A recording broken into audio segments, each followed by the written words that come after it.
In 1990, a teenage girl from Oregon vanished without a trace, leaving her mom and dad without answers for over 2 decades. But 22 years later, her father flips through an old school yearbook of verse, and what he notices in that moment changes everything. The fog rolled in from the Pacific Ocean, blanketing the coastal town of Mornington, Oregon. In its customary mourning shroud, Frank Sanders stood at the window of his daughter's bedroom, watching as the mist swirled around the lighthouse. Point in the distance the scenic beauty of this small town, with its thick woods and dramatic cliffs overlooking the ocean, had always been a source of comfort for him until 22 years ago, when his daughter vanished. Without a trace, Frank turned away from the window, his eyes scanning the untouched bedroom. Everything was exactly as Alicia had left it. That spring day in 1990, a few weeks after her high school graduation, posters still clung to the walls. Her desk remained organized with textbooks and notebooks, her closet still full of clothes that hadn't been worn in over 2 decades. "It's time," he whispered to himself, recalling the conversation he'd had with his wife, Elaine. The previous night they had finally agreed that after 22 years they needed to accept that Alicia was never coming back. Today was the day they would sort through her belongings, donate what could be useful to children in need, and move the rest to the attic. Frank opened the window to let in fresh air, immediately disturbing years of settled dust. He sneezed and wiped his eyes, then moved to the closet and began taking out Alicia's clothes. Each item brought back memories: her favorite blue sweater, the dress she wore to her junior prom, the faded jeans with patches she had sewn on herself. He worked methodically, placing items in different boxes, one for donation, one for storage, one for keepsakes. When he reached her school supplies, he hesitated. These represented his daughter's aspirations, her future, that never came to be. She had been accepted to the University of Oregon, planning to study marine biology. As Frank sorted through textbooks and binders, he came across a book he didn't recognize: Alicia's high school yearbook. Surprisingly, he realized he had never looked through it before. In those painful days after her disappearance, neither he nor Elaine could bear to see Alicia's smiling face, captured in those pages, frozen in time with classmates who had gone on to live their lives. Frank sat on the edge of the bed and opened the yearbook. The weight of it in his hands felt significant, like he was holding a piece of his daughter's life that had remained unexplored. He flipped through the glossy pages until he found Alicia's senior portrait. Her smile, so bright and hopeful, sent a familiar jab of pain through his heart. 22 years, he whispered, running his finger over her face. "I need to learn to keep you in my heart. Without this pain, sweetheart." His eyes drifted to the photo beside Alicia's, her best friend, Amy Davidson. Amy's face brought back memories of sleepovers, dinner at their table, the girls laughing and whispering secrets. Frank realized he hadn't heard anything about Amy in years after Alicia disappeared. Amy had visited regularly for a few months, but eventually those visits stopped. Curious, Frank flipped to the section with individual student profiles. Each senior had a page with a short biography and personal quotes. He found Alicia's page and read her words, written when she had her whole life ahead of her. "Thanks to Mom and Dad for always believing in me, to my teachers who pushed me to do better, and to my best friend Amy. Don't forget to return my book, The Secret, Garden Illustrated Classic Edition. You old grandma, love you forever." Frank chuckled, the sound caught between sweetness and bitterness. The light-hearted jab at Amy was so typical of their friendship. He turned the page to find Amy's profile, reading about her dreams and aspirations. Her biography spoke about drive, following dreams, and standing up for yourself. Frank's mind returned to the book. Alicia had mentioned The Secret Garden had been her favorite since childhood. She had collected different editions of it. Had Amy ever returned it, though couldn't recall seeing it among Alicia's things driven by curiosity? Frank began searching through the boxes of Alicia's books. The dust in the room made his eyes water and his nose run. So he decided to take the boxes to the living room where he could breathe more easily. In the living room, he methodically emptied the boxes, arranging books and magazines on the coffee table and floor. There were fantasy novels, science textbooks, nature magazines, but no illustrated edition of The Secret Garden. Frank wondered if Amy still had it after all these years. On a whim, he checked the back of the yearbook and found a section where students had written their contact information. Amy had scribbled her phone number with a note. "Call me anytime, BFF." Frank reached for his phone and dialed the number, not expecting it to still be in service. After 22 years, Ace anticipated the automated message informed him the number was no longer in use. Just then the front door opened, and Elaine walked in carrying grocery bags from the farmer's market. She stopped abruptly, taking in the scene of books and magazines scattered across their living room. "Frank, what is all this?" Her voice was sharp with surprise and something deeper pain. "I was just going through Alicia's things like we planned," Frank explained, standing up. Elaine's face hardened. "We agreed to sort and store her things, not spread them all over the house. I thought we were finally moving forward, not dwelling in the past again." "I'm not dwelling, Elaine. I found her yearbook and was looking for something. What could possibly be so important?" Elaine set her grocery bags on the kitchen counter, her movements stiff with anger. Frank showed her the yearbook, pointing to Alicia's note. About the book, she mentioned a book that Amy borrowed. "I was curious if it was among her things." Elaine sighed heavily. "A book, Frank, it doesn't matter anymore. Alicia's books are just gathering dust. We shouldn't bother Amy with this. She's probably forgotten all about it too." "Do you know where Amy is now?" Frank asked, changing the subject slightly. "Yes, I see her sometimes. When I'm in town, she lives in a camper these days," Elaine replied, beginning to unpack her groceries. "I thought maybe I'd visit her," Frank said tentatively. "Not just for the book. Of course, it's been so long since we've seen her, and she was like family once." Elaine stopped what she was doing and turned to face him directly. "Frank, I can't do that today. Don't have anything against Amy, but I'm not prepared to see her right now. Last night, we agreed to clean up and let goof. Hope going to see Amy today feels like the opposite of that." She gestured to the mess in the living room. "I'll stay here and clean this up. Get things ready for the attic, like we planned. If you want to go, that's your choice." Frank nodded, understanding her reluctance. It was a spontaneous idea. "I'll go alone." Elaine gave him directions to where Emma usually parked her camper, but warned, "Don't push her too hard, Frank. Alicia's disappearance must have hit her hard too. They were like sisters." Frank gathered the yearbook, his phone wallet, and car keys. As he headed for the door, he glanced back at Elaine, who had already begun to neatly stack Alicia's books back into boxes.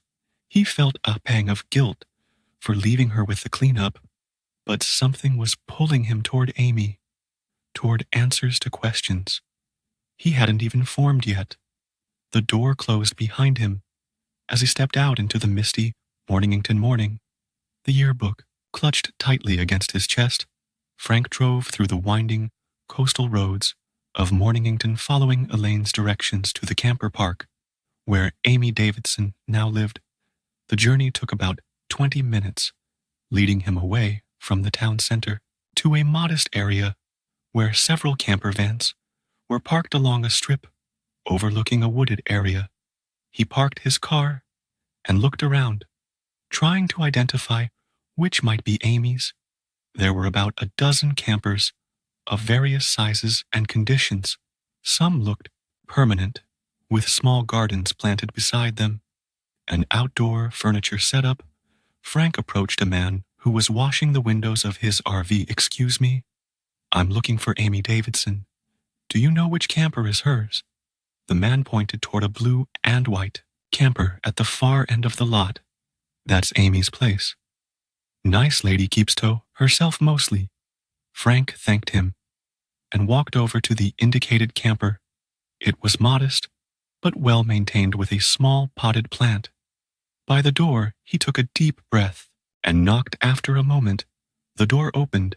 A woman in her early 40s stood there, her blonde hair now streaked with strands of gray, her face showing the subtle lines of middle age. She looked at Frank with polite confusion, no recognition in her eyes. "Can I help you?" she asked.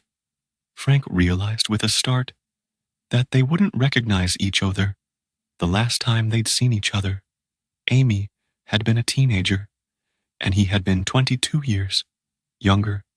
"Amy, it's Frank Sanders, Alicia's father." Her eyes widened in surprise, then filled with a mixture of emotions: recognition, sadness, warmth. "Mr. Sanders, oh my goodness. I please come in." She stepped back, opening the door wider. Frank climbed the 2 small steps into the compact but cozy living space. The camper was neat and decorated with personal touches: photographs, small plants, colorful pillows. "Please sit down. Would you like some coffee?" Amy gestured to a small dining area. "Coffee would be nice, thank you," Frank said, settling onto the bench seat. As Amy prepared the coffee, Frank noticed how her movements were deliberate, almost cautious, as if she was giving herself time to process this unexpected visit. "What brings you here after all these years?" she asked, placing a steaming mug in front of him before sitting down across the table. Frank pulled out the yearbook he'd brought with him. "I found this today while cleaning out Alicia's room. I realized I'd never actually looked through it before." Amy's eyes fixed on the book. "I remember this," she said softly, reaching out to touch the cover. Frank opened it to Alicia's profile page and pointed to the note about returning the book. "I was curious about this book," she mentioned. "Did you ever return it to her?" Amy's expression softened into a sad smile. "No, I didn't. I was such a forgetful girl back then, and Alicia knew it. She always teased me about it." She got up and moved to a cabinet beneath her bed. After rummaging for a moment, she pulled out a worn copy of The Secret Garden, illustrated, classic edition. "I kept forgetting to return it, and then after she disappeared, I couldn't part with it. It's the last thing I have from her." Amy held the book carefully, as if it were made of delicate glass. "Would you mind terribly if I kept it? It's become very precious to me over the years." Frank nodded, understanding completely. "Of course you can keep it." He took the book when Amy handed it to him, opening it gently. The pages were yellowed with age, but the illustrations were still vibrant. As he flipped through, he paused at a page that had been used as a bookmark. It looked like a torn page from a youth fashion magazine. Frank unfolded the page to reveal a photo shoot featuring teenage models. A young boy in stylish clothes caught his eye. Something about him seemed familiar. "Who's this?" he asked, pointing to the model. Amy leaned forward to look. "That's Jason Murray. He was in our class." Frank turned back to the yearbook and found Jason's photo near Alicia's. "I remember. Now he was quite talented. Toby modeling at that age. He still models occasionally. From what I hear, he has his own fashion line." "Now," Amy said, Frank looked up. You know, Elaine once mentioned that you were dating Jason. Back then, I didn't pay much attention. At the time, Amy's expression changed. Immediately, that's not true at all. I never dated Jason. In fact, I never even liked him. He was actually close with Alicia. For a while, this caught Frank by surprise. Alicia, she and Elaine never mentioned anything about Jason to me. It was during our junior year in grade 11. About a year before graduation, Amy explained Jason seemed to have a crush on Alicia for a few months, but it didn't last long. Once we realized what kind of person he really was, we both stayed away from him. Alicia never mentioned him again. Amy paused, seeming to recall something actually. Now that I think about it, I did see them talking. A few times during senior year they seemed close, which was strange, because we'd agreed he was bad news. Alicia even asked me some odd questions about him. What kind of questions? Frank asked, his interest piqued. She asked if I thought someone like Jason just needed help to change, if maybe he wasn't as bad as we thought. She even asked me to drive past his house once, because she wanted to see where he lived. I thought it was weird at the time, but Alicia always had such a soft heart. She wanted to see the good in everyone. Frank, did the police know about this when they investigated her disappearance? Yes, I told them. Amy confirmed they questioned everyone in our class, including Jason. But by that time, Alicia was dating Brandon Knox. He was their main suspect at first. Frank nodded. I remember Brandon. He used to come to the house to pick her up. We were suspicious of him too, but he had a solid alibi for when she disappeared. Do you know what happened to Brandon? Frank asked. Last I heard, he left town not long after Alicia vanished. The scrutiny was too much for him. I think Frank's mind was racing. And Jason, what about him? I'm not sure about any relationship between them. Amy said Alicia rarely showed any interest in him, other than those few curious questions. Frank glanced once more at Jason's photo in the magazine. Why would Alicia have used his page as a bookmark, and the fact that she'd been close to him without either Frank or Elaine knowing that felt important? He brought it up to Amy, and she said it was from Alicia's favorite magazine. I hated him so much that Alicia tore out the page. With his face on it, she just folded it and said there was nothing better for it than to be used as a bookmark. Frank thought for a moment, then nodded. Do you know where Jason is now? He asked. Amy picked up her phone and scrolled through some messages. Actually, our high school alumni group just had a reunion last weekend at Jason's house. I didn't go, but they shared his address in the group chat. She showed Frank the message. Would you mind sending me that address? Frank asked. Pulling out his phone, they exchanged numbers, and Amy forwarded him the information. Do you think Jason might be involved somehow? Amy asked hesitantly. I don't know, Frank admitted. But I'd like the police to know about his relationship with Alicia. However brief, it was the fact that neither Elaine nor I knew about it. Makes me curious when Alicia started dating Brandon. It was completely open and transparent. Frank stood up, thanking Amy for her time and the information. As he prepared to leave, Amy touched his arm. Please tell Elaine I said hello. She said, and thank you for letting me keep the book. It means more to me than you know. Frank nodded, the yearbook tucked under his arm as he stepped back out into the afternoon light, his mind filled with new questions about his daughter's life and her disappearance. Frank sat in his car, the yearbook resting on the passenger seat beside him. His mind was racing with the new information Amy had shared. Their revelation that Alicia had been close to Jason Murray, however briefly, was unsettling, not because of Jason himself, but because Frank and Elaine had never known about it. He took out his phone and dialed Detective Ron Keller, the officer who had been assigned to Alicia's case all those years ago. Frank knew the detective had retired now, but still lived in town. The call went to voicemail. Not surprising for a Sunday afternoon. Frank stared at his phone, then at the address Amy had sent him.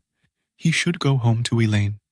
He knew that he had promised her they would close this chapter of their lives today. But something about what Amy had said and the bookmark kept gnawing at him. Alicia's curiosity about Jason's home, her questions about whether he could change just a quick drive-by. He muttered to himself, starting the car just to see where it is. 20 minutes later, Frank found himself in one of Mornington's more affluent neighborhoods. Large houses with manicured lawns lined the quiet streets, a stark contrast to the modest home where he and Elaine had raised Alicia. He located Jason's address, a sprawling 2-story house with a circular driveway and professional landscaping. The property was significantly larger than the surrounding homes, speaking to Jason's success.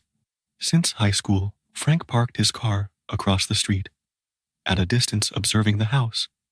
The front gate was open, and as he watched, Ammon emerged from the front door accompanied by a young woman. Even from this distance, Frank could recognize an older version of the boy from the yearbook, Jason Murray, now in his early 40s, still handsome, with the confidence of someone accustomed to success. Jason walked the woman to her car, kissed her cheek, and waved. As she drove away, as he turned to go back inside, his gaze drifted across the street and landed on Frank's car. Frank realized too late that his car windows didn't have tinting, making him clearly visible. Jason's posture changed.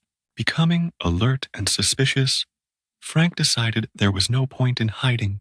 Now, he turned off the engine, got out of the car, and approached the gate. "Good afternoon," Frank called out, trying to sound casual. "Jason Murray, isn't it?" Jason didn't return the friendly greeting. "Who are you, and why are you watching my house?" he demanded, his tone instantly hostile. "Are you paparazzi? A reporter?"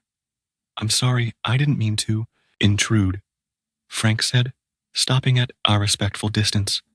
"My name is Frank Sanders. I'm Alicia Sanders' father. She was in your graduating class and went missing 22 years ago." Jason's expression changed instantly, his eyes narrowing. "What do you want?" Frank was taken back by the coldness of Jason's response. "I heard there was a class reunion here last weekend. I'm just trying to gather some information about my daughter. I was told you might have been close to her at one point. Who told you that Amy?" Jason's voice was sharp. "She didn't even come to the reunion." Frank tried to keep his tone calm. "I'm not looking for trouble, just some answers. It's been 22 years, and we still don't know what happened to Alicia. Why are you asking me?" Jason replied defensively. "I was never even Alicia's boyfriend. I barely knew her and was never attracted to her. I told the police that back then, and I don't appreciate being questioned about it again." Frank was confused by the intensity of Jason's reaction. "I never suggested you were her boyfriend. I just heard you were close." A tone.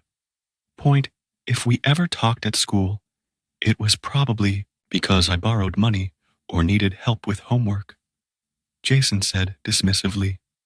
"I always returned what I borrowed. There was never a problem between us. I told the police everything back then." Despite his casual words, Frank noticed how Jason's body language had become increasingly tense. He was shifting his weight from foot to foot, his eyes darting around as if checking whether anyone else was watching.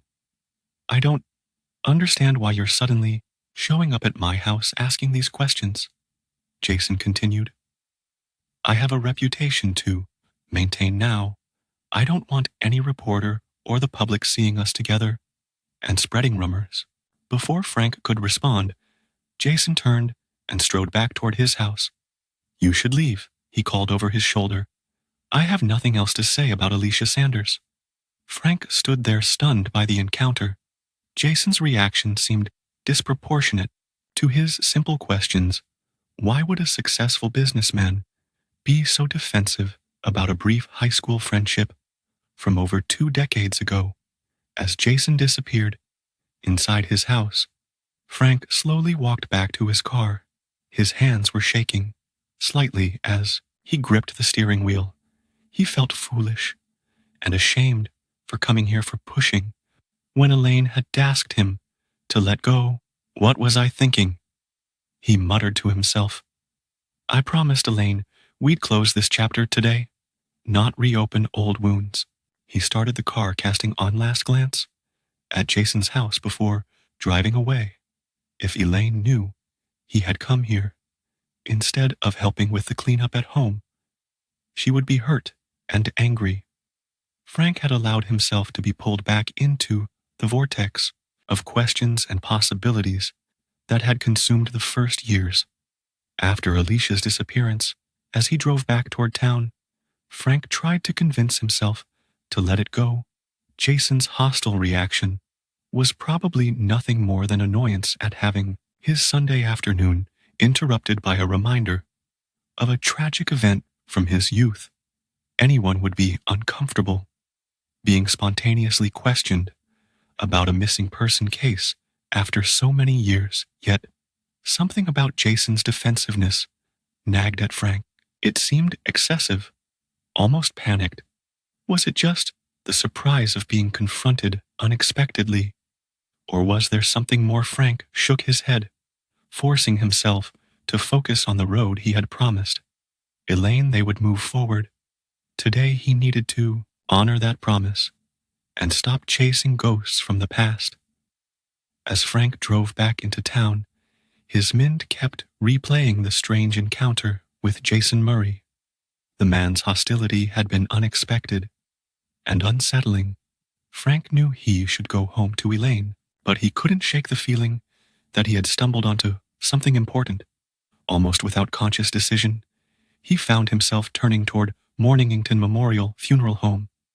If he and Elaine were truly going to close this chapter of their lives, perhaps it was time to consider a formal memorial service for Alicia. Even without a body tubery, the funeral home was quiet. When Frank entered, a gentle-faced receptionist greeted him, and after hearing his purpose, provided him with brochures detailing services and prices. Frank thanked her, and brochures in hand, walked back to his car.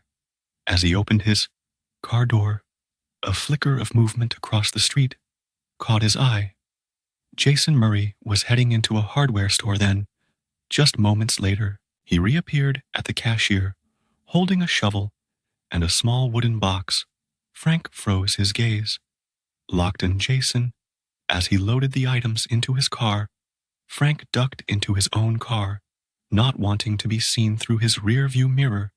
He watched as Jason walked to the floral shop next door, to the hardware store. A few minutes later, Jason emerged, carrying a bouquet of white hyacinths, Alicia's favorite flowers. A chill ran down Frank's spine. It could be a coincidence, of course. Plenty of people liked white hyacinths, but combined with Jason's earlier behavior and the shovel, Frank's heart pounded as Jason placed the flowers in his car and drove away without allowing himself to think about the consequences. Frank started his car and followed. At a safe distance, Jason drove through town and then took the coastal road leading toward Whitlow Cliff, an area known for its dramatic ocean views and the few vacation properties scattered along its wooded slopes. Frank maintained a careful distance, not wanting to be spotted. Eventually, Jason turned onto a private drive, leading to a small cottage perched near the edge of the cliff. Frank drove past, then parked his car further up the road, where the trees provided cover. He watched as Jason unlocked the cottage door and went inside. A few minutes later, Jason emerged carrying a gallon container of water. He placed it in a small